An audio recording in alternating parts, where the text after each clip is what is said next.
Baik, selamat datang di podcast Political Energy, Sector of Energy. Terima kasih sahabat-sahabat energi yang sudah membersamai kita di episode kali ini.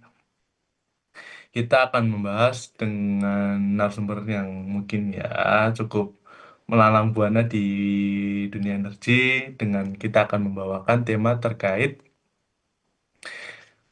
pelajaran dari negara lain dalam transisi energi. Nah, kita akan membahas terkait bagaimana sih perbedaan dan perkembangan transisi energi di dunia luar, di dunia Barat, Eropa maupun Timur Tengah. Kalau kita komparasikan terutama yang di Indonesia. Nah, hari ini kita akan menyeberangi batas negara bagaimana dunia ini bergerak menuju satu tujuan yaitu transisi energi, sebuah perjalanan yang tak sekedar mengganti bahan bakar fosil dengan energi terbarukan, tapi juga menyentuh soal ekonomi, keadilan sosial, bahkan geopolitik global. Bahkan di Jerman sendiri, kebijakan keluar dari energi nuklir memicu lonjakan harga dan obat panjang soal ketahanan energi.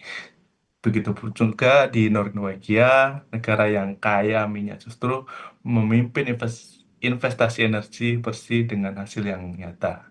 Nah, sementara di dunia, ya kita bergeser, dunia Asia, di Tiongkok dan di Indonesia ini, transisi energi berjalan di atas delima di antara pertumbuhan ekonomi dan keberlanjutan di lingkungan. Nah, maka dari itu, kita akan membahas semuanya ini bersama narasumber yaitu Mas Aji Cahyono.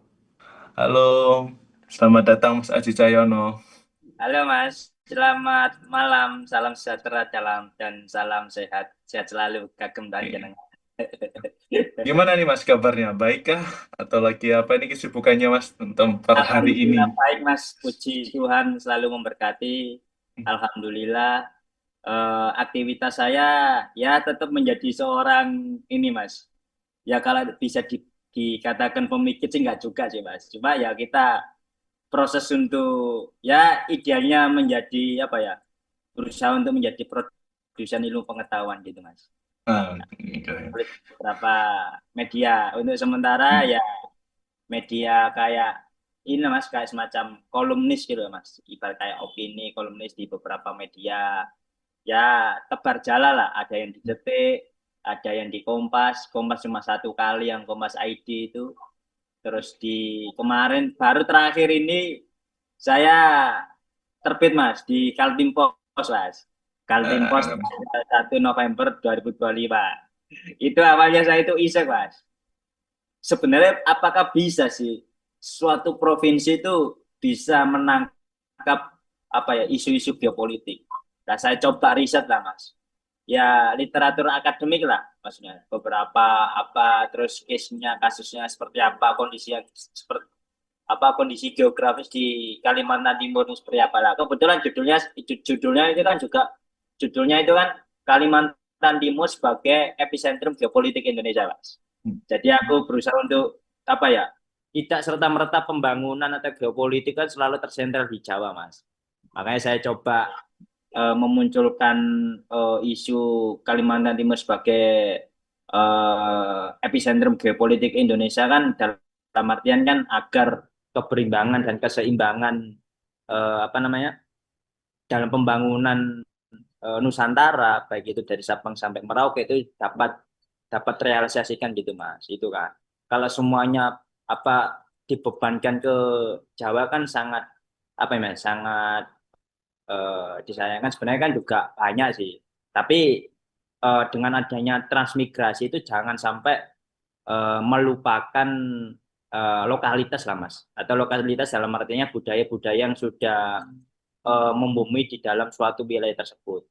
Misalnya kalau Masnya ini orang Banyuwangi misalnya pindah ke Kalimantan, ya bagaimanalah bisa berusaha untuk adaptasi dengan apa namanya dengan lokalitas yang ada di Kalimantan misalnya kan, misalnya tadi di sana ada Dayak atau Banjar atau Kutai, suku Kutai misalnya ada dan lain sebagainya. Nah sehingga ya meskipun kadang ada budaya yang memang kita itu kayak ngerasa ini mas ya bukan berarti kita nggak mau tidak mengikuti budaya mereka nggak cuma ya memang ada beberapa pantangan yang menjadikan kita itu tidak mengikuti budaya mereka. Misalnya nih, mohon maaf, makan ular. Misalnya di sana kan makan ular. Nah, kita kan, wah, gimana ya caranya? Kadang kita aja lihat ular kan juga agak ngeri juga kan gitu loh. Nah, tapi di Daya itu hal yang biasa. Aku lupa dayanya sebelah mana itu. Oh, itu makan ular, Mas. Aduh, kita nggak bisa pada. Tapi Ya, kalau untuk soal pakaian it's okay lah. Kalau kita menyesuaikan dengan pakaian, apa yang harus mengikuti culture-nya atau norma-norma yang disepakati ya. Tapi kalau untuk urusan itu kita pikir dua kali gitu Mas. ya, soalnya kan beda ya, Mas. Terkait kita kan betul kalau mungkin pakaian kita bisa menyesuaikan untuk peralatan yang lain yang masuk ke dalam tubuh kita kan ya butuh ini mikirnya betul lah sampai 1 sampai 2 kali bahkan 3 kali kita akan berpikir hal itu. Iya, iya Oke Mas. Mas, Ya. Mas pada malam hari ini kita bahas terkait yang kita membuat tema sih Mas. Sebenarnya dua tema dengan tema pelajaran dari negara lain dalam transisi energi di Indonesia. Nah, hari ini kan kita dihadapkan dengan sangat krisis iklim yang sangat mungkin yang bisa terjadi kapanpun dan dimanapun, karena perubahan iklimnya sangat besar sekali, terutama dalam perihal transisi energi, di mana per hari ini dunia sudah mulai bergejolak nih, mulai merubah arah energi dari energi fosil menuju ke energi bersih atau hijau. Nah, kalau kita melihat dari internasional, masih kita melihat dari dunia, Mas, banyak sekali kan apa ya negara-negara yang di Eropa Barat maupun Timur Tengah dan lain sudah mulai mengembangkan yang dimana energi bersih atau energi hijau. Nah, kalau kita komparasikan dengan Indonesia, hari ini kan Indonesia juga mulai melakukan transisi itu lah, Mas. Nah, kalau kita melihat dari negara, Mas, menurut Mas Haji, negara mana sih Mas, yang bisa menjadi contoh sukses sih dalam transisi energi ini biar kita bisa meniru kayak hal tersebut? Enggak, Mas Haji, bisa dijelaskan? Iya Mas. Ini saya menggali beberapa sumber ya Mas, baik itu media ya, sumber dari literatur internasional ya, yang pasti kan internasional kan kita bicara soal negara mana sih yang memang bisa menjadi contoh sukses transisi energi Mas. Dalam penggalian sumber yang saya dapat itu ada 4 Mas. Salah satu yang bisa menjadi percontohan Indonesia ya. Salah satu yang pertama adalah Jerman, yang pasti itu Jerman, mau nggak mau kita harus akui Jerman, terus yang kedua itu Denmark, yang ketiga itu Tiongkok, dan yang keempat itu Norwegia, Mas.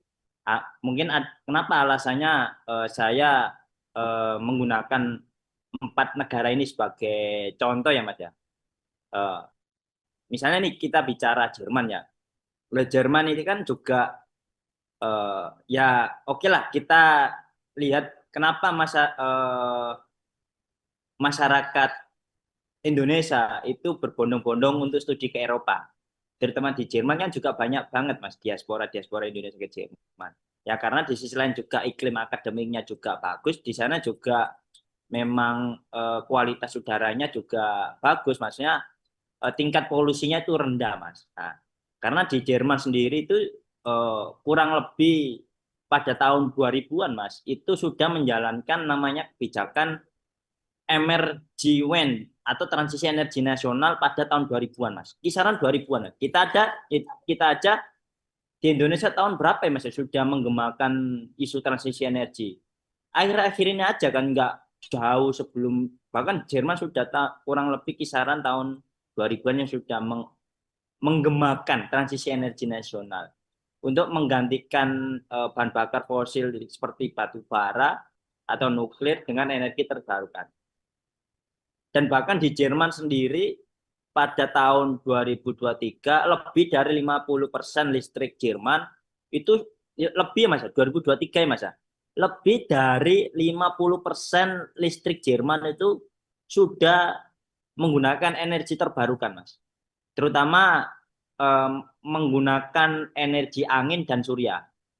Nah, terus yang kedua, bahkan emisi karbon Jerman itu sudah turun emisi karbon Jerman saat ini Mas ya, itu sudah turun lebih dari 46% sejak 1990. Meskipun tetap menjadi salah satu ekonomi industri terbesar Mas di dunia. Jerman, dia di sisi lain dia juga jalan transisi energinya, di sisi lain juga dia menjadi salah satu ekonomi industri Mas.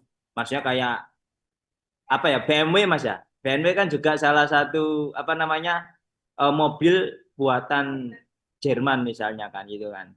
Nah, terus yang ketiga itu investasi di Jerman Mas ya.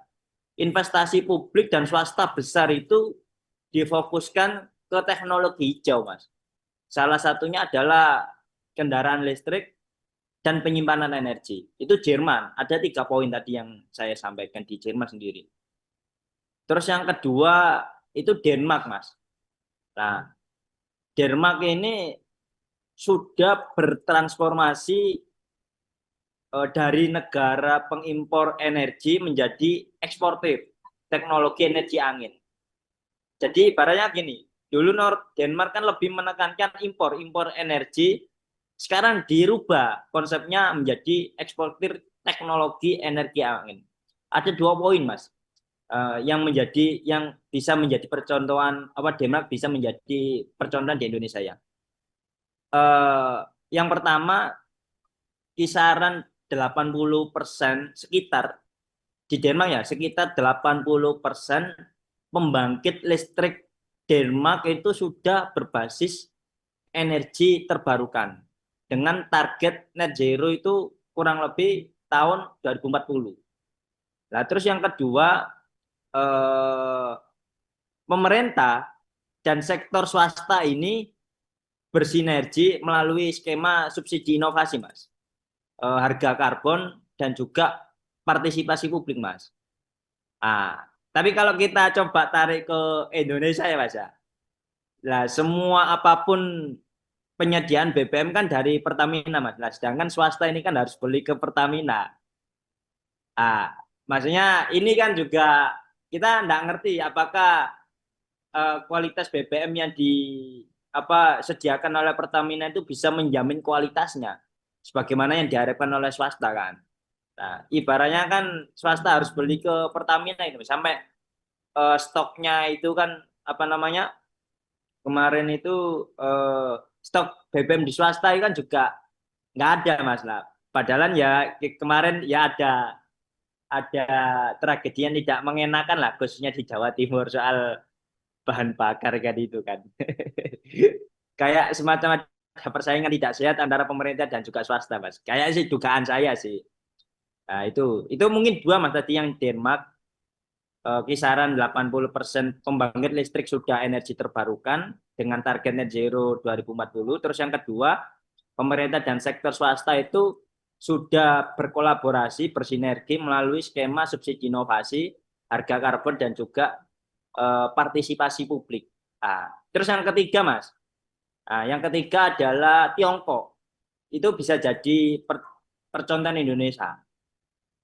Nah, meskipun Tiongkok ini bisa dikatakan sebagai penghasil emisi terbesar dunia, tapi jangan salah loh Mas, Tiongkok itu menjadi produsen utama energi terbarukan global. Tiongkok itu kan bisa dikatakan Tiongkok ini kan menjadi apa namanya ya kalau kita lihat historisnya Tiongkok ini kan negara yang pada saat itu tidak diperhitungkan kan ketika pada masa-masa perang dingin. Tapi sekarang Tiongkok sudah apa bergerak ke arah negara maju, Mas. Nah, salah satunya dia Tiongkok sudah menjadi produsen utama energi terbarukan global bahkan. Ada 3 poin, Mas, yang menjadi percontohan ya Indonesia untuk kita kalau kita mau belajar ke Tiongkok misalnya. Itu yang pertama menguasai jadi Tiongkok itu menguasai lebih dari 80% rantai pasok panel surya dunia, Mas. Nah, itu jadi sudah menguasai 80% Tiongkok soal pasok panel surya dunia. Terus yang kedua, ini kalau kita bicara aspek ekonomi kita harus akui ya Mas ya. Tiongkok kan bergerak ke arah kemajuan ya. Kita bicara soal ekonomi ekonomi hijau yang dibangun apa yang digalakan oleh Tiongkok. Terus yang kedua itu bahkan Tiongkok itu menjadi investor terbesar energi besi, Mas. Bahkan kisaran investasi yang ditanamkan oleh Tiongkok soal energi bersih itu kisaran 676 miliar US dollar. Kalau kita kurs rupiah berapa ya Mas ya? 676 miliar US dollar itu Mas. Mungkin bisa sampai kuadriliun ya mungkin ya. Bukan triliun, kuadriliun ya mungkin ya. Itu tahun 2023 Mas. Itu segitu. Nggak tahu kalau sekarang saya belum nemu berapa ya investasi yang digalakan oleh Tiongkok soal energi bersih. Terus yang ketiga, Tiongkok itu sudah berfokus pada kemandirian teknologi dan industrialisasi hijau. Ya bukan hanya soal pengurangan emisi, tapi sudah ya kalau kita bicara konsep nasionalnya sudah paten lah, sudah berdaulat. Jadi Tiongkok kalau kita bicara konsep Trisaktinya Bung Karno ini kan ya apa namanya berdaulat di bidang politik, berdikari di bidang ekonomi dan berkepribadian dalam budaya. Nah, sekarang Tiongkok sudah mau mengarah ke sana gitu. Terutama persoalan kemandirian teknologi. Itu kan sudah menjadi salah satu representasi dari kedaulatan atas sikap politik nasional yang dibangun oleh Tiongkok sendiri dan juga industrialisasi hijau. Nah, terus yang keempat negara yang bisa menjadi percontohan Indonesia itu Norwegia. Tadi masnya kan juga sempat nyepil Norwegia ya.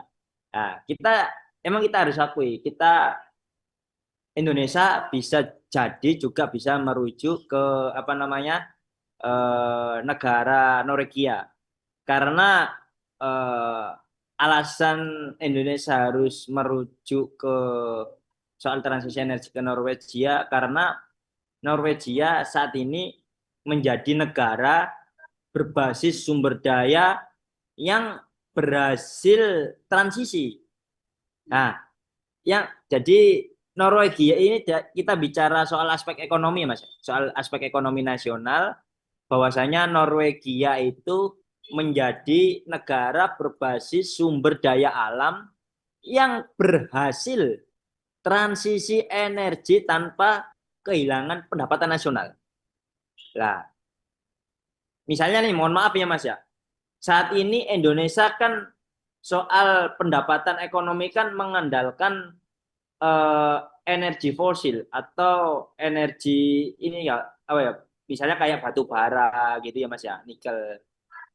Seandainya kalau kita harus transisi energi secara cepat tidak melalui prosedur yang apa namanya prosedur yang sistematis apa ya secara perlahan dan adaptif gitu ya Mas ya itu juga yang dikhawatirkan adalah berdampak pada pendapatan nasional Mas salah satunya adalah pengurangan pendapatan tersendiri lah tapi di Norwegia itu bisa berhasil menjadi transisi tanpa kehilangan pendapatan nasional mungkin ada tiga data Mas ada tiga poin kenapa Norwegia bisa dikatakan mempunyai sumber daya alam yang berhasil transisi energi tanpa kehilangan pendapatan nasional.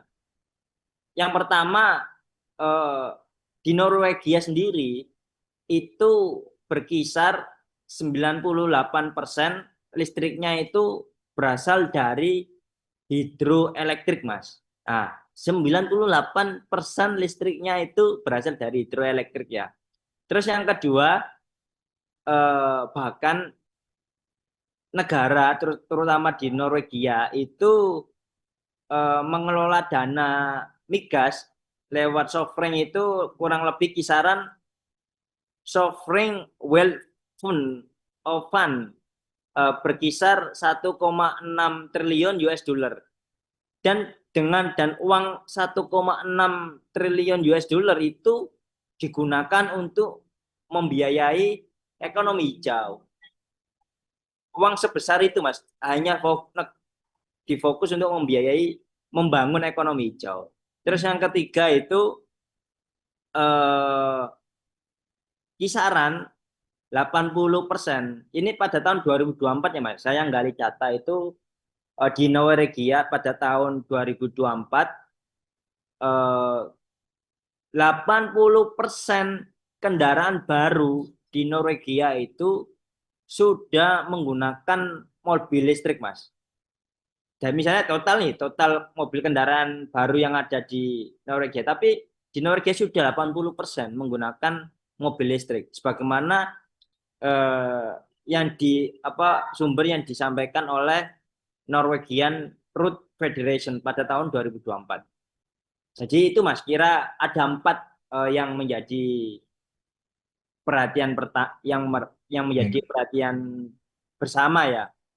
Itu sih, Mas, kalau aku Oke, memandang. Mas Haji.